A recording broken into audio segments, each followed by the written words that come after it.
বন্দীদের সংসার চালানো খুবই কষ্টকর, যেহেতু সাধারণত তারাই একটা উপার্জনক্ষম থাকে। তা আমরা ভাবছি ভিতরে এরকম একটা ব্যবস্থা করব, এখানে তারা রোজগার করে, যেমন আপনারা আজকে দেখছেন যে কারারক্ষীদের তৈরি, এইগুলি বিক্রি করে একটা আয়ও যেন তারা তাদের ফ্যামিলিদের পাঠাতে পারে। কারাটার কারা থাকবে না, এটা একটা কারেকশন সেন্টার হিসেবে আমরা চাচ্ছি। এই কারেকশন সেন্টারটার উদ্দেশ্য হচ্ছে, আমি বলি নেই, কারেকশন সেন্টারটার উদ্দেশ্য হচ্ছে এখন যখন একটা কারারক্ষী যখন ভিতরে থাকে, সেই সময় তার এই ফ্যামিলি চলা মানে সংসার চালানো কিন্তু খুবই কষ্টকর।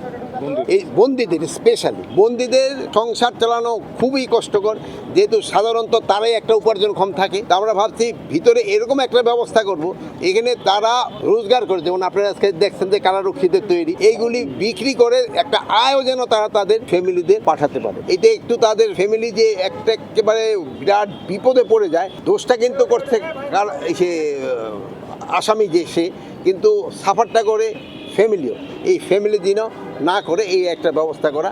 আর 2 নম্বর, কারার একটু পরিবেশটা আমরা একটু চেঞ্জ করতে চাচ্ছি, একটা মুক্তই যেন থাকে। স্যার, একটা প্রশ্ন ছিল, সেটা হচ্ছে যে বিগত দিনে রাজবন্দী যারা রাজনৈতিক নেতৃবৃন্দ, তাদেরকে দেখা যাচ্ছে যে তাদের সাজা হওয়ার আগে ডান্ডা বেরি পড়ানো হয়েছে, নানান ধরনের কষ্টে রাখা হয়েছে, কিন্তু এখন দেখা যাচ্ছে, শোনা যাচ্ছে যে ভেতরে এখন যারা বহু মানে হত্যা মামলার আসামি এবং অনেক কুখ্যাত আসামি, তারাও খুব আরামায়েসে এখন তারা জেলখানার ভেতরে আছে। স্যার, এই ব্যাপারটাই যদি একটু বলেন। আমরা হলো একটা বৈষম্য যেন কোনো কিছুতে না হয়, এবং আপনারা জানেন এই আগে বিভিন্ন ধরনের অত্যাচারের জন্যই কিন্তু জনগণ খুশি উঠছে। আমরা চাই আইনের একটা শাসন।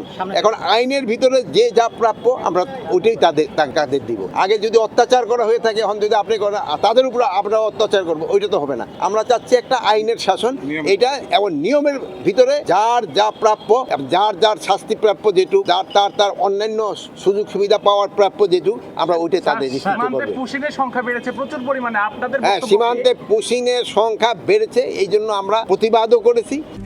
RICL TMX, যুগের পর যুগ স্থাপনা থাকে মজবুত। যারা আমাদের দেশি, আমাদের বাংলাদেশি, যেহেতু আমাদেরই ভাই, তাদের ক্ষেত্রে আমরা বলছি ভারতকে যে তোমরা প্রপার চ্যানেলে পাঠাও। আমরা যেমন যারা অন্যান্য দেশে, যারা আমাদের দেশে অবৈধভাবে থাকে, তাদের আমরা কিন্তু প্রপার চ্যানেল একটা আছে, ওইটার ভাবে পাঠাই। বাট ওনারা এটা করতেছে না। বাট এই জন্য আমরা তাদের বলতেছি যে তোমরা প্রপারভাবে পাঠাও।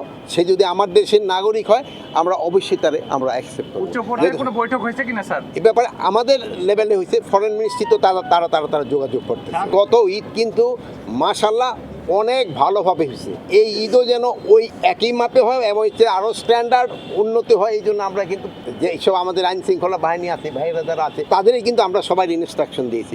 এবার আল্লাহ দিলে ঈদের সময় এবং অন্যান্য সময় পরিবেশ আরও ভালো থাকবে আল্লাহ দিলে। আমাদের সীমান্তে কোনো ধরনের নিরাপত্তার কোনো অভাব নেই।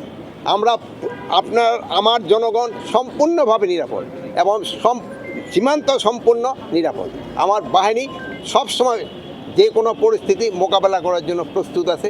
কোনো রকমের অশান্তি এখানে বর্ডারে হবে না আল্লাহ দিলে। দ্রব্যমূল্য কিন্তু আমরা একটা সহনীয় পর্যায়ে আছে। এটা কিন্তু আপনাদের চেষ্টাই হয়েছে। আপনি দেখেন এখন এই যে ধরেন ধানের উৎপাদনও কিন্তু আমাদের এইবার অনেক বেড়েছে, প্রায় 15 লক্ষ টন আমাদের এই বড় ধানের উৎপাদন বেড়েছে। এই জন্য হয়তো আমাদের যে গত বছর যে আমাদের কিছু আমদানি করা হচ্ছে, আমাদের আমদানি করার প্রয়োজন না হতে পারে। এই জন্য আপনারা যদি সবাইরে উৎসাহ করেন, আমাদের কৃষকদেরও যদি উৎসাহিত করেন, তো কিন্তু তারা করে। ইভেন আলুরও দেখেন, আলুর দাম কৃষকরা কিন্তু ইভেন আলুর দাম যার ন্যায্য দামটাও কিন্তু পাচ্ছে না, যেহেতু আলু উৎপাদন অনেক বেশি হয়ে গেছে। এবং এরও যেন ন্যায্য দামটা পায়, এটার জন্য আপনারা একটু যদি সাহায্য এবং সহযোগিতা করেন, তবে ভালো হবে।